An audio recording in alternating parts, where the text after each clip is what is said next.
Chapter 398, Alluring Mushrooms. Dark. The image of Dark appeared in Derek's mind. He was of medium height, slightly plump and strong. He was an optimistic, cheerful teenager who often beamed with a friendly smile. He was a classmate during general education and a teammate of the patrol squad. But after this exploration of the fallen creator's half-destroyed temple, he had become reserved and merely smiled at everyone. Once he recalled Dark Regence's changes, Derek couldn't help but quiver as he felt a chill down his spine. Why did he suddenly come looking for me? Shouldn't he be heading home after being removed from quarantine? At that moment, many questions arose in Derek's mind. Suddenly, he thought of a possibility. Elder Lovia knows that I've suspected that something abnormal had happened to them, so she sent Dark to deal with me.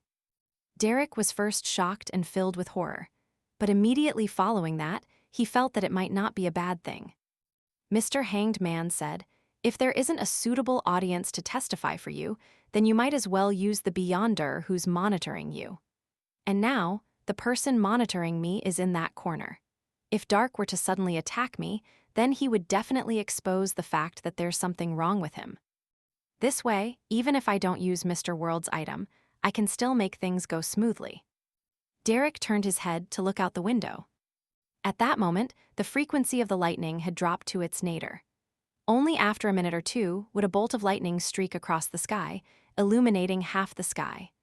The entire world and most of the city of Silver was immersed in a deep darkness most of the time. If he were alone, Derek wouldn't have searched for a candle to light. He liked to lie quietly in bed and think about all sorts of things. Of course, he knew that this was actually rather dangerous. If there was no light to dispel the darkness, then monsters could suddenly appear, even within the city of Silver. However, Derek was a light suppliant himself, so he came equipped with the attribute of light and wasn't afraid of something similar happening. Knock, knock, knock. Dark knocked 3 more times, as if urging the master of the house to open the door. He wasn't like that before, he was very polite. Derek suddenly felt a deep sense of sorrow. He took out a candle from a wooden box and placed it in the middle of the table. He then rubbed his fingers, creating a golden flame. The flame lit the candle, filling the room with a faint but warm glow, and this was accompanied by a faint, pungent aroma. The candles in the city of Silver were mainly made from the fat and oil refined from the bodies of monsters. They would have different smells due to their different origins. After taking a deep breath, Derek walked to the door with a strong sense of vigilance and opened it. "What took you so long?" Dark asked with a smile. "I was looking for candles," Derek replied. He didn't dare to leave his back to the other party, and he chose to walk side by side with Dark. With his classmate and teammate, he walked back to the table and took their respective seats. "Do you want to try some of these recently dried doom fruits?" Dark asked with a smile as he removed a small cloth bag from his waist. Doom fruits were one of the very rare snacks in the city of Silver. It came from a plant called the Doom blood vine, a type of organism that didn't need light to grow. It grew by absorbing the nutrients from rotten corpses. It had a tendency to attack and was considered quite a common weak monster. Every Doom blood vine had many thumb-sized black fruits, which could be eaten directly. They were crispy and sweet, but they were unable to fill one's stomach and didn't provide the necessary nutrients. They could only be used as a daily snack. The merit points received from a single patrol could be exchanged for several large bags of them. "No, there's no need." Derek shook his head cautiously. "All right then." Dark poured out a pile of black fruit from the bag, picked one up, and popped it into his mouth before noisily munching on it. Derek thought for a moment and took the initiative to ask, "Did you encounter any monsters in the underground area of the temple?" Dark stopped chewing and answered with a smile, "There were quite a few of them, but they weren't that powerful. They were easily eliminated by us. That place was destroyed for a long time, so the powerful monsters probably left a long time ago."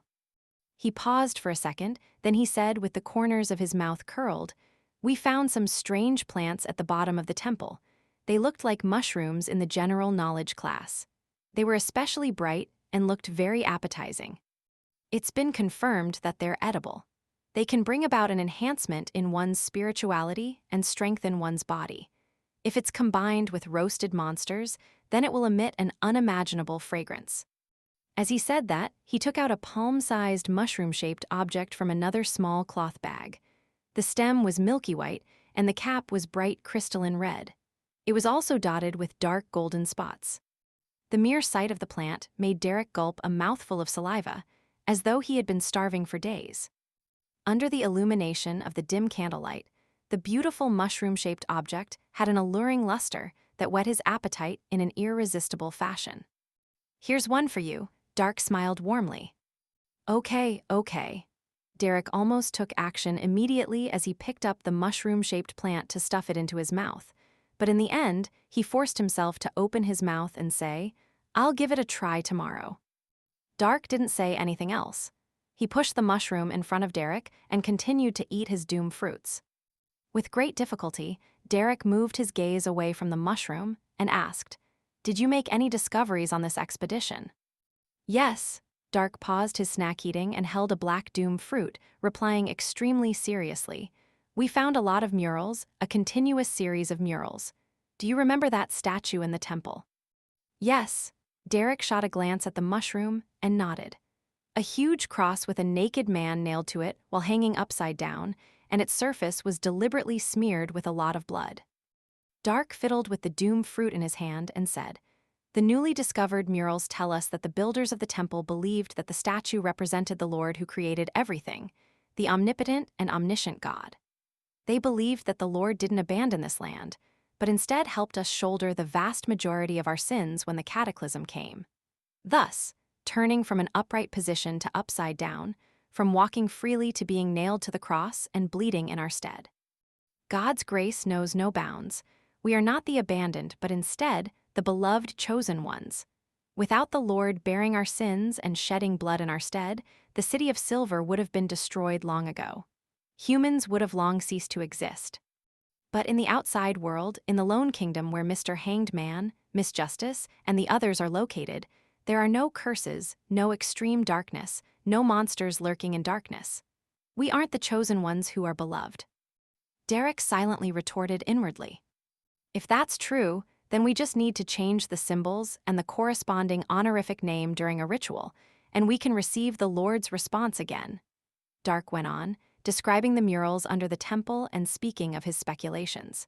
As this went on, Derek found it increasingly difficult to resist the temptation of the mushroom. "No, I mustn't eat it. If I eat it, I might end up like Dark and the others, completely corrupted by the fallen creator and become a fanatical believer. Even if there's someone monitoring me, they wouldn't notice anything amiss." Derek felt a surge of horror that he had to do something to extricate himself from the situation. Chase Dark away and return the mushroom to him. However, this is equivalent to giving up on this opportunity. Derek's gaze automatically fell on the yellow candle flame that was burning quietly. "I'll get you a glass of water." He quickly went through the plan he had discussed with Mr. Hanged Man and calmly stood up. Dark nodded as he threw the black thumb-sized doom fruit into his mouth, munching at it noisily. While Derek poured the water, he deliberately slowed down his actions, lowered his head, and recited the honorific name of Mr. Fool. Finally, he said, "Your devoted servant prays for your attention. I pray for you to take his offerings. I pray for you to open the gates to your kingdom." Whoosh! A strong gust of wind blew up inside the room as the power of nature, generated under the incantation's influence, formed clear waves. At the same time, Dark, who had just picked up a black doom fruit, suddenly raised his head and looked at Derek, who was facing him from the side. "What happened?" Without answering him, Derek held one hand over the axe of Hurricane and stuffed the other into his secret pocket, removing the wall of spirituality on the exterior of the iron box. Derek cast an exceptionally guarded gaze at Dark, only to see the expression of his classmate and teammate darken as bright red traces appeared in his blue eyes.